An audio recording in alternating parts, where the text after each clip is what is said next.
Salut tout le monde, ici Chimie Taillandier, j'espère que vous allez bien. Alors aujourd'hui je voulais vous faire un retour sur ma lecture du tome 7 Origine des légendaires qui s'appelle donc Esprit rebelle. Alors j'ai acheté ce tome pas plus tard qu'hier et je dois vous avouer que avant de le lire j'avais un peu peur, j'avais une appréhension, j'avais peur d'être déçue parce que ce qu'il faut savoir c'est que bien évidemment je suis fan de cette BD depuis que j'ai 11 ans et aujourd'hui j'en ai 24, donc j'avais peur que mon regard ait un peu vieilli, un peu changé et que je n'aime plus l'univers des légendaires autant qu'avant, surtout depuis la fin de la série principale. Et bah sachez que au final ce tome, il est devenu mon préféré parmi tous les tomes origines, du moins ceux qui sont disponibles à ce jour. Voilà, pour le moment c'est devenu clairement mon tome préféré. Voilà, je l'ai trouvé très fort émotionnellement et du coup je voulais vous parler de ce qui m'a le plus, on va dire, tenu à cœur en lisant ce tome, c'est-à-dire la relation miroir entre Chimie et Ténébris, qui certes sont des ennemis mortels, du moins à ce moment-là de l'histoire, et qui pourtant se ressemblent bien plus qu'elles ne le pensent. Donc si vous n'avez pas lu ce tome, je vous invite à le lire, voilà, si ce n'est pas déjà fait. Alors je ne parlerai pas de la fin, je ne parlerai pas des autres personnages, je vais me concentrer uniquement sur Chimie et Ténébris. Mais voilà, encore une fois, pour ne pas être spoilé, il vaut mieux que vous ayez lu le tome avant de regarder cette vidéo. Et donc je vais vous expliquer, je vais vous faire un résumé de ce qui se passe dans ce tome, donc en me concentrant encore une fois que sur ce qui arrive à Chimie et Ténébris, et je vais vous expliquer donc les deux moments forts de ce tome. Donc le tome commence par Chimie qui est toujours emprisonnée à Castel après s'être fait torturer, et elle se fait sauver par sa mère et un groupe d'elfes, et malheureusement il y a un accident, tout le monde est blessé, enfin Shamira est blessée, gravement blessée même, et Chimie qui se sent coupable et qui semble avoir une sorte de début de complicité avec sa mère, fait la rencontre d'un elfe roux, je tiens à préciser un roux, du nom de Leivan, je crois que ça se prononce comme ça, et cet elfe va se montrer extrêmement gentil et tendre avec elle, à tel point que très vite Chimie va développer un début de sentiment pour cette personne. Alors bon, bien évidemment, on savait, enfin logiquement en lisant ce tome, on savait que de toute façon cette relation allait être vouée à l'échec, puisqu'on sait très bien que Chimie finit avec Griffe, donc on savait déjà à ce moment-là que leur relation, quoi qu'il en soit, n'aboutirait pas, que soit il allait mourir, soit qu'il allait avoir un retournement de situation. Et au final, Chimie comprend, grâce à un souvenir d'enfance qui lui est très précieux, que tout ce qu'elle vit depuis qu'elle s'est soi-disant échappée n'est qu'une vaste illusion créée par Miraja, un démon que Darkel a engagé pour entrer dans l'esprit de Chimie et la convaincre, enfin créer une mise en scène, une illusion pour la forcer à donner ses pouvoirs élémentaires. Donc à ce moment-là, donc il y a un premier moment très fort, c'est-à-dire que lorsque Miraja arrive et que Chimie découvre que tout ça n'est qu'une vaste illusion, elle explique que elle a créé le personnage de Leivan parce qu'elle sait, et c'est vraiment ça qui est important, elle sait que Chimie souffre d'un manque d'affection. Et je sais pas si vous vous rappelez, donc il y a quelques mois j'avais fait une vidéo sur pourquoi est-ce que Griffe et Chimie est un couple toxique, ou peut du moins être vu comme un couple toxique, que je vous invite également à voir. Et j'avais dit dans cette vidéo qu'on pouvait peut-être penser que Chimie était totalement dépendante affective de Griffe. Et je pensais, en disant ça, j'avais peut-être pensé aller un peu trop loin, j'ai hésité à le dire, je pensais que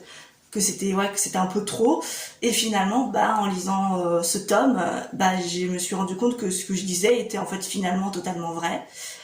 et que donc le fait que Miraja explique qu'elle sait que Chimie souffre énormément du manque d'affection de sa mère a créé en elle un espèce de vide émotionnel, et que par conséquent elle a créé le personnage de Leivan pour la forcer à baisser sa garde, parce qu'elle savait qu'elle allait facilement donc tomber amoureuse, développer des sentiments pour une illusion, une personne qui lui porte de l'importance, voilà. Donc ce premier passage fort selon moi m'a fait pleurer, mais j'avoue que il m'a marqué, voilà, il m'a marqué. Par la suite, donc Ténébris, qui est dans la réalité, Ténébris finit par sauver Shimi, voilà, parce que elle aussi a souffert.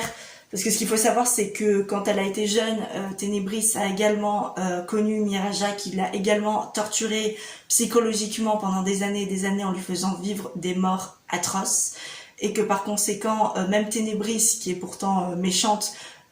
décide que c'en est trop et va d'elle-même sauver Shimi,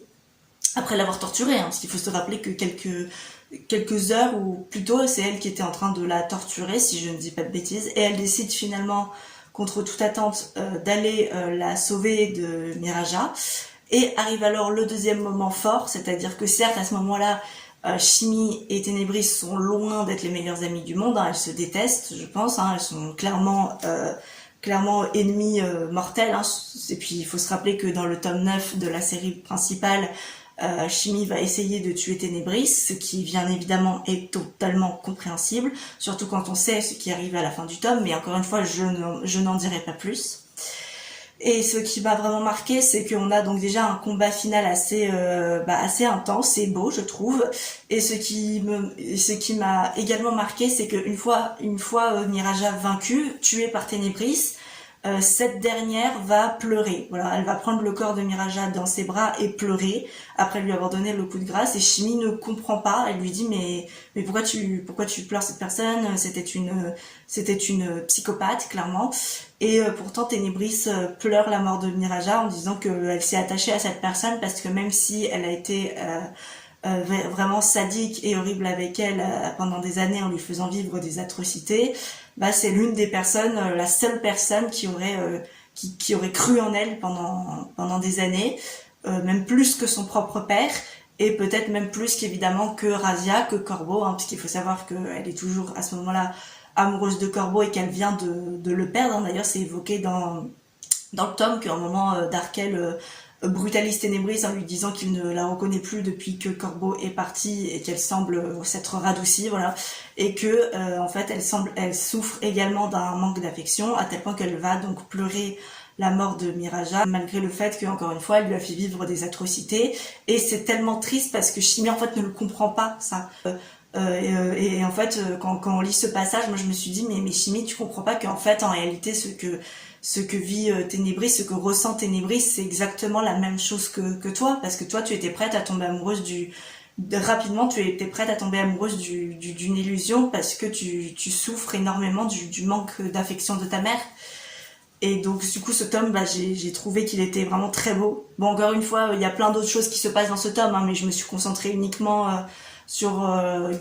Ténébris et Shimi. Mais voilà, encore une fois, ce tome il était très beau et montre que voilà, même si elles semblent opposées par plein de choses, bah en fait Shimi et Ténébris sont un peu le reflet, le miroir l'une de l'autre, parce que toutes les deux, pour des raisons différentes, souffrent d'un manque d'affection à cause de l'un de leurs deux parents. Et j'ai trouvé encore une fois ce tome extrêmement beau. Je vous invite vraiment à le lire. Si c'est quelque chose que vous n'avez pas ressenti en lisant ce tome, bah, je vous invite vraiment à le relire en prenant en tête tout ce que je viens de vous dire, parce que moi vraiment c'est quelque chose qui m'a percuté de plein fouet, cette relation miroir entre Shimi et Ténébris. Voilà, on voit vraiment que elles se ressemblent plus que qu'on peut le croire, hein. Dans la série principale, Shimi la déteste et puis on se dit qu'elles sont vraiment très très très très très opposées. Et puis en fait, grâce à ce tome, en fait, on se dit que non, elles se ressemblent énormément plus que on ne veut nous le faire croire, et que voilà, il y en a une qui a tellement envie d'avoir l'affection de sa mère qu'elle va tomber amoureuse d'une illusion, et plus tard elle va même déchaîner toute sa frustration, toute sa dépendance affective, toute sa tristesse sur Griff, voilà. Et qui est roux, hein. D'ailleurs je tiens à le rappeler, hein, parce qu'à un moment dans le tome, c'est ça qui fait rire, c'est qu'elle dit que soi-disant elle n'aime pas les roux à Miraja, ce qui est drôle. Elle dit à Miraja non mais de toute façon je n'aime pas les roux, alors que voilà, on sait qu'elle finit avec Griff qui est bel et bien roux, voilà, et qu'elle va donc sur lui déverser toute sa frustration, toute sa colère et son amour, voilà, tout. Et que d'un autre côté on a Ténébris qui, alors je pense qu'elle est réellement méchante, mais voilà, il faut vraiment se dire que d'un autre côté, si elle est comme ça, c'est parce qu'elle veut désespérément l'affection de son père. Voilà, c'est un peu une méchante tragique. Et voilà, ce tome, je pense que c'est aussi un indice pour nous expliquer que tu as une sorte de un premier indice sur le fait que il est possible que Ténébris c'est une rédemption et que ces deux personnages qui pour le moment se détestent vont finir peut-être par se rapprocher et devenir amis. Voilà. Bon, je dis ça en pensant principalement à ce qui se passe au début du tome 13, parce qu'on a cette scène de baiser entre elles à cause de Chimie qui est complètement saoul, et puis voilà, on a des scènes assez drôles entre elles dans le tome 13, donc voilà, je me dis que c'est vraiment beau de se dire que ce tome, il est là, c'est un premier indice pour nous dire que oui, c'est possible qu'il y aura une future relation amicale entre elles. Voilà, j'avais rien d'autre à dire. Voilà, dites-moi ce que vous en pensez dans les commentaires. Sur ce, je vous fais de gros bisous et je vous dis à bientôt.